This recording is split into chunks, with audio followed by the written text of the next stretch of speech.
नमस्कार दोस्त, मैं गौरव कुमार एससीओ वाणी की एक और वीडियो में आप सभी का स्वागत करता हूं। ये हमारी फॉरेन एससीओ केस स्टडी का सेकंड पार्ट है। आप लोगों ने अभी तक फर्स्ट पार्ट नहीं देखा है तो ऊपर दिए हुए आई बटन पे क्लिक करके आप फर्स्ट पार्ट देख सकते हो। इस पार्ट में मैं आपको बताऊंगा कि मैंने अपनी फॉरेन एससीओ साइट के लिए क्या कंटेंट स्ट्रेटेजी रखी थी, ऑन पेज कैसे किया, ऑफ पेज कैसे किया। दोस्तों, अगर आप चैनल पे फर्स्ट टाइम आए हो तो चैनल को सब्सक्राइब करो। दोस्तों, हमारा सबसे पहला टॉपिक है कंटेंट स्ट्रेटेजी कि मेरी फॉरेन एससीओ साइट के लिए मेरी कंटेंट स्ट्रेटेजी क्या थी। देखो दोस्तों, ब्लॉगिंग इंडस्ट्री में आपका जो कॉम्पिटिटर होता है ना, वो आपका सबसे बेस्ट फ्रेंड होता है। आपका कॉम्पिटिटर ही आपको बताता है कि आपको आपकी साइट में क्या क्या काम करना चाहिए। तो मैंने भी यही सेम स्ट्रेटेजी यूज की थी। जब मैं अपनी फॉरेन एससीओ साइट के लिए कीवर्ड रिसर्च कर रहा था तो मैंने अपने कॉम्पिटिटर के कंटेंट को एनालाइज किया तो मैंने दो चीजें ऑब्जर्व की। पहला ये कि उसका जो वर्डप्रेस का यूआरएल था वो नॉर्मल यूआरएल से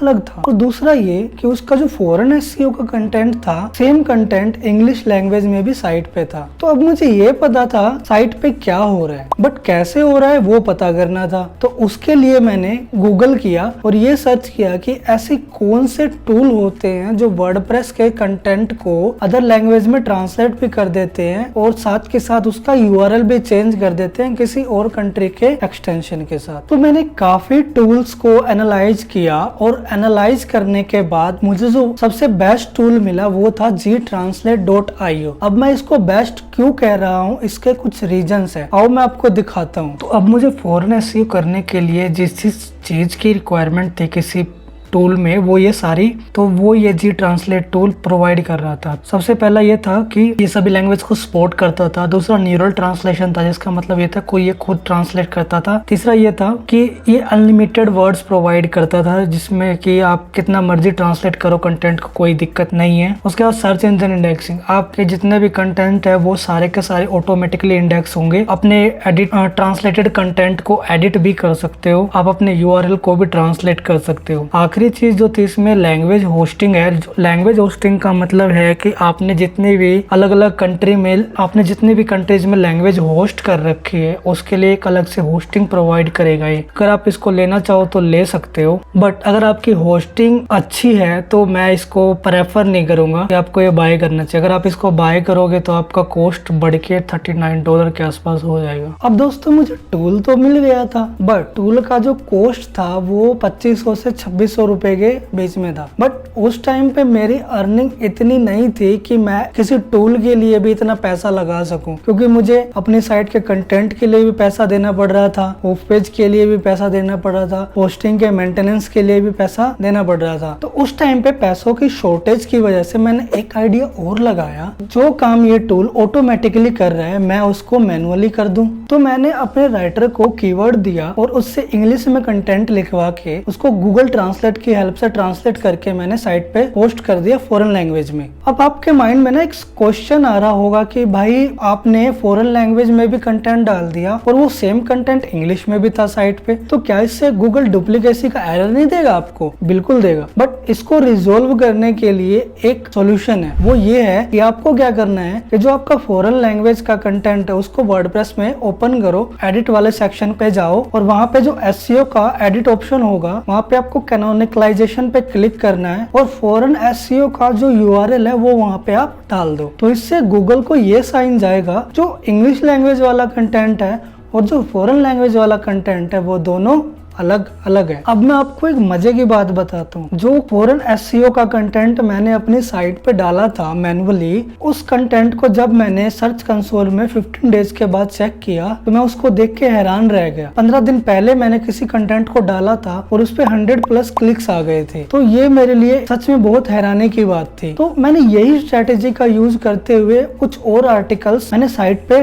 डाले और इसी स्ट्रेटेजी से दोस्तों मेरे को रिजल्ट भी मिला। एक प्रॉब्लम यहाँ और थी, वो ये थे कि अगर मैं इन कंटेंट को मैनुअली ही डालूंगा तो उसमें बहुत ज्यादा टाइम लगेगा और रैंक होने में भी बहुत टाइम लगेगा। तो जब मेरी एक डिसेंट अर्निंग होने लगी थी तो मैंने क्या किया, gtranslate.io का $30 का बिजनेस प्लान बाय कर लिया। अब ये टूल मैंने कैसे सेटअप किया, इसकी सेटिंग मैंने कैसे की और क्या क्या चीजें ध्यान रखनी चाहिए इस टूल को सेटअप करते वक्त, ये सारी मैं gtranslate.io की एक डेडिकेटेड वीडियो में आपको बताऊंगा। अब इस टूल को यूज करने से मुझे दो बेनिफिट, पहला तो मेरा जो ट्रैफिक था वो 3x हो गया था और दूसरा जो मेरा अर्निंग था वो डबल हो गया था। इस टूल को यूज करने का मुझे बहुत ज्यादा बेनिफिट मिला। तो दोस्तों हमारा जो अगला टॉपिक है वो है ऑन पेज एसईओ। मैं ऑन पेज एसईओ कैसे करता था अपनी फॉरेन एसईओ कंटेंट के लिए। देखो दोस्तों, चाहे आप फॉरेन एसईओ कंटेंट के लिए ऑन पेज एसईओ करो या फिर इंग्लिश लैंग्वेज के लिए ऑन पेज एसईओ करो, दोनों के लिए सिमिलर ही होता है, कोई ज्यादा डिफरेंस नहीं होता है। तो मैं जब फॉरेन कंटेंट के लिए ऑन पेज एसईओ कर रहा था, यानी कि जब मैं मैनुअली कंटेंट डाल रहा था, तो मेरे को एक एक पेज का ऑन पेज एसईओ करना पड़ रहा था। जब मैंने टूल का यूज करना शुरू किया तो टूल ही सारा काम किया करता था। टूल क्या करता था, मेरे इंग्लिश लैंग्वेज कंटेंट को ही पिक करके दूसरे लैंग्वेज में ट्रांसलेट कर देता था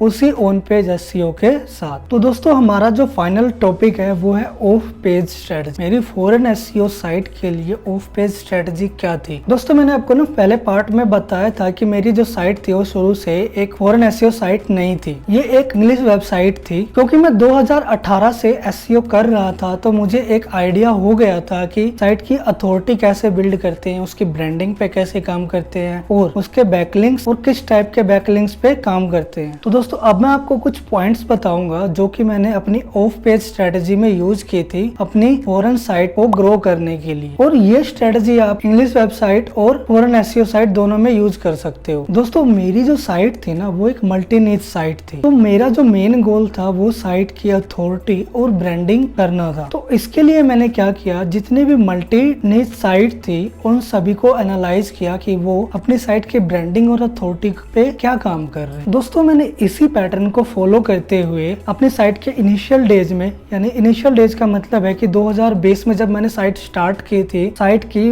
ब्रांडिंग के लिए मैंने उस पे 100 प्रोफाइल बैकलिंक्स बनवाए थे। उसके बाद मैंने क्या किया था, एक फेसबुक पेज बनवाया। उस फेसबुक पेज पे मैंने 10,000 के अराउंड पेज लाइक्स बाय किए और साथ ही साथ साइट की अथॉरिटी बिल्ड करने के लिए मैंने एक गोल सेट किया हुआ था कि मैं हर महीने साइट पे 2 से 3 बैकलिंक्स बनवाऊंगा डोमेन के होम पेज पे, जिससे कि साइट की अथॉरिटी बिल्ड हो। तो दोस्तों ये सेम पैटर्न मैंने अगले 6 मंथ तक फॉलो किया, जिससे कि साइट की कुछ अथॉरिटी और कुछ ब्रांडिंग इस्टेब्लिश्ड हो गई थी। तो अब जब साइट की कुछ अथॉरिटी बिल्ड हो गई थी तो मेरे साइट के जो लॉन्ग टेल कीवर्ड्स थे वो गूगल में रैंक होने लग गए थे और ट्रैफिक भी आने लग गया था। बट अब एक प्रॉब्लम ये थी कि साइट के लॉन्ग टेल कीवर्ड्स पे तो ट्रैफिक आ रहा था बट शॉर्ट टेल कीवर्ड्स पे ट्रैफिक नहीं आ रहा था। तो शॉर्ट टेल कीवर्ड पे ट्रैफिक लाने के लिए मैंने सेम पैटर्न दोबारा यूज किया, बट पैटर्न इस बार ये था, तो मैंने इस बार बैकलिंक्स जो थे वो अपने प्राइमरी कीवर्ड्स पे लेने शुरू कर दिए और ये पैटर्न मैंने फिर से अगले 6 महीने तक फॉलो किया। तो अब 1 साल बाद यानी कि 2021 में जब मेरी वेबसाइट की कुछ अथॉरिटी बिल्ड हो गई थी तो मेरे जो शॉर्ट कीवर्ड्स थे वो भी गूगल में रैंक होने लग गए थे और उन पे ट्रैफिक आना शुरू हो गया था। इसी चीज का बेनिफिट मुझे फॉरेन एसईओ में भी मिला। अब साइट की अथॉरिटी मेरे पास पहले से ही थी, तो मैंने जैसे जैसे कंटेंट डालना शुरू किया वैसे वैसे वो रैंक भी होने लगा था। तो इसी अथॉरिटी का बेनिफिट जो है वो मुझे अपनी फॉरेन एसईओ के लिए मिला। जब मैंने फॉरेन एसईओ करना स्टार्ट किया मेरी साइट पे तो मैंने ये देखा कि मेरी अथॉरिटी होने की वजह से मैं जो कंटेंट डालता था वो within a week rank होने लग जाता था और ट्रैफिक भी आना शुरू हो जाता था। तो बात आती है फॉरेन एसईओ के बैकलिंक स्ट्रेटेजी की। देखो दोस्तों मैंने ना फॉरेन एसईओ करने के लिए कोई बैकलिंक बनाया ही नहीं। मैंने जो बैकलिंक बनाया था वो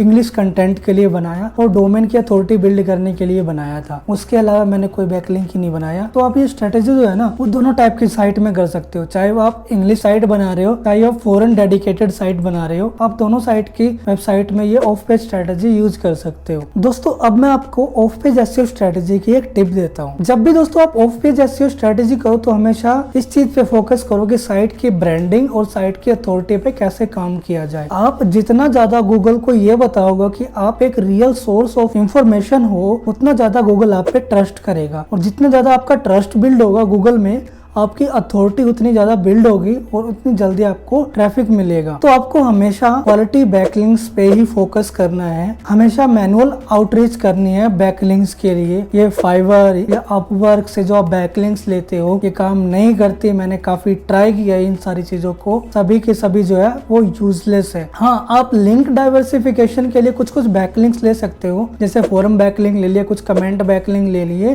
ताकि गूगल को ये ना लगे कि हम जो है वो स्पैमिंग कर रहे हैं। ओके दोस्तों, तो ये था फॉरेन एसईओ केस स्टडी का पार्ट 2। अगर आप लोगों को वीडियो अच्छी लगी है तो वीडियो को लाइक करो, चैनल को सब्सक्राइब करो और आपके माइंड में अगर कोई भी क्वेश्चन है तो आप मेरे को कमेंट बॉक्स में पूछ सकते हो, तो मैं उस क्वेश्चन का आपको जरूर जवाब दूंगा। ओके, तो मिलते हैं आप लोगों से फॉरेन एसईओ केस स्टडी के पार्ट 3 में।